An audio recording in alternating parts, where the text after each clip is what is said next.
Hello everyone, welcome back to the channel. जैसा कि आपको पता है कि हम जेट पे कंपोज के अंदर साइड इफेक्ट के बारे में पढ़ रहे हैं। अभी तक हमने पढ़ा है रिमेंबर कोरूटीन स्कोप, डिस्पोजेबल इफेक्ट और लॉन्च्ड इफेक्ट और साइड इफेक्ट के बारे में। आज की वीडियो में हम पढ़ने वाले हैं प्रोड्यूस स्टेट के बारे में। ये बहुत ही इंपॉर्टेंट कंसेप्ट होने वाला है।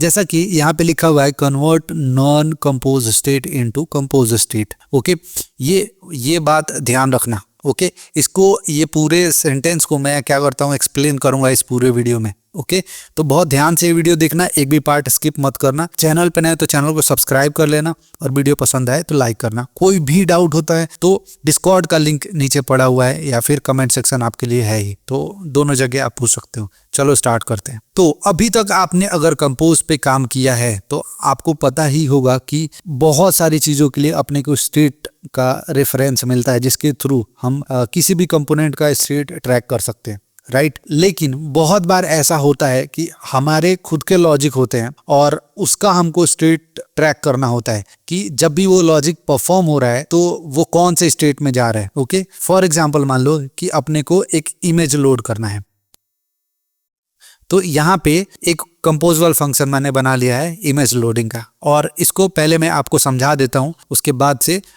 हम इसके बारे में डिस्कस करेंगे। तो ये फंक्शन है और इसके अंदर URL ले रहा है इमेज का, और एक इमेज रिपोजिटरी है यहाँ पे जो क्या कर रहा है कि लोड कर रहा है इमेज को। लेकिन अभी डमी मैंने सिनेरियो प्रोड्यूस किया है यहाँ पे, और यहाँ पे प्रोड्यूस स्टेट का इस्तेमाल किया जिसके बारे में हम बात करने वाले हैं। और यहाँ पे मेरे पास एक रिजल्ट स्टेट नाम का एक सील्ड क्लास है। सील्ड क्लास आपको नहीं पता है तो आपको ज़रूरत है ये जो कॉटलिन के सीरीज में चला रहा है इसको देखने की। इसको देखिए, आपको बेहतर तरीके से समझ में आ जाएगा। अब सील्ड क्लास इस्तेमाल होता है स्टेट को रखने के लिए। अब यहाँ पे देखोगे कि लोडिंग, एरर और सक्सेस का मैंने स्टेट इसके अंदर बना दिया। बस इतना ही है। अब इसको समझते हैं। और ये रिटर्न क्या कर रहा है? स्टेट को रिटर्न कर रहा है। ओके, तो अब होता ये है कि इन बिल्ड कंपोज कंपोनेंट को इस्तेमाल करते हो तो कुछ भी उसमें चेंजेस हो रहा होता है तो आप क्या उसको लाइव ट्रैक कर पाते हो। वो लाइव आपको बताता है कि वो अभी कौन से स्टेट पे है। मैं आपको एक चीज़ बताता हूँ कि जैसे हॉरिजॉन्टल पेजर आपने अगर बनाया होगा, ठीक है, तो क्या होता है कि आप पेज को स्वाइप करते जाते हो तो अभी कौन से पेज पे हो आप, उसका एक स्टेट आता है ना, वो स्टेट को इस्तेमाल करके आप पता कर सकते हो कि करेंट पेज कौन सा है। ठीक है, वैसे ही यहाँ पे भी है। तो अब क्योंकि हमारे पास ये फंक्शन है लोडिंग नेटवर्क इमेज, इसमें तो कोई स्टेट अपने को मिलेगा नहीं, तो हम अपना खुद का स्टेट बना सकते हैं यहाँ पे। ठीक है, वो प्रोड्यूस स्टेट का इस्तेमाल करके। अब यहाँ पे देखो हो ये रहा है कि हमने क्या रिटर्न कर दिया है। यहाँ पे क्या रिटर्न किया है?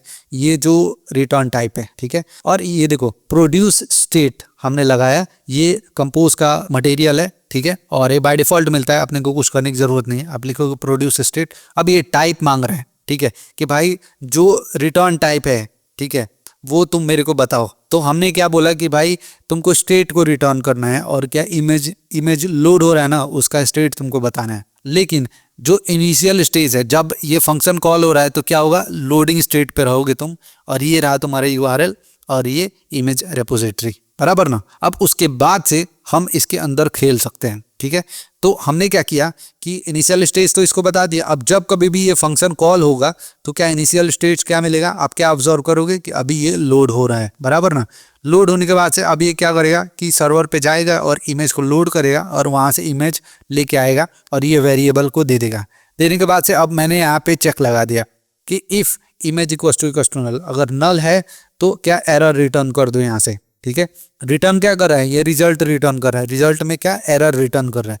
और अगर नल नहीं है तो यहाँ पे सक्सेस रिटर्न करो और उसके साथ साथ यहाँ पे इमेज को रिटर्न कर दो। समझ रहे क्या? अब ये जो स्टेट है ना, इसको आप लाइव ऑब्जर्व कर सकते हो, जैसे कि आप अदर कंपोज कंपोनेंट के स्टेट को ऑब्जर्व कर पाते हो।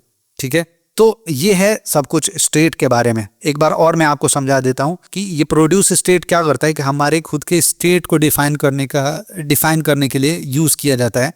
और उसमें हमने क्या एक सील्ड क्लास बनाया जिसके अंदर हमने 3 स्टेट डिफाइन कर दिए, लोडिंग, एरर और सक्सेस। उसके बाद से इसको हमने क्या यहाँ से इसका टाइप बता दिया। इनिशियल स्टेज मैंने लोडिंग रख दी, URL और इमेज रेपोजिटरी मैंने पास कर दिया। उसके बाद से मैंने यहाँ पे कॉल कर दिया और जो भी ऑपरेशन यहाँ पे हो रहा है वो यहाँ से रिटर्न हो जा रहा है। अब आप समझो ना कि ये कंपोजेबल फंक्शन है, इसका कोई स्टेज तो था नहीं ना। लेकिन अब आप क्या कर सकते हो कि इसका ट्रैक आप रख सकते हो। ये रियूजेबल कंपोनेंट हो गया, साथ में ये कंपोज से अटैच हो गया समझ लो एक तरह से, ठीक है। आप इसका जो भी स्टेट है वो आप रख पा रहे हो। तो ये बहुत इंपॉर्टेंट है क्योंकि हर बार अपने को स्टेट नहीं मिलता है। आप जैसे नेटवर्किंग ऑपरेशन कर रहे हो, जैसे एपीआई से डेटा लेके आ रहे हो, फायरबेस से डेटा लेके आ रहे हो, उसका स्टेट आप ऐसे ही रखते हो, लेकिन आप कंपोज के अंदर कैसे रखते हो वो मैंने आपको यहाँ पे बता दिया है। अगर नहीं समझ में आया तो एक बार और इस वीडियो को देखना, आपको सब कुछ क्लियर हो जाएगा। तो वीडियो पसंद आए तो इस वीडियो को लाइक कर दो, चैनल पे नए हो तो चैनल को सब्सक्राइब कर दो। बाकी हम मिलते हैं नेक्स्ट वीडियो में, तब तक के लिए बाय बाय।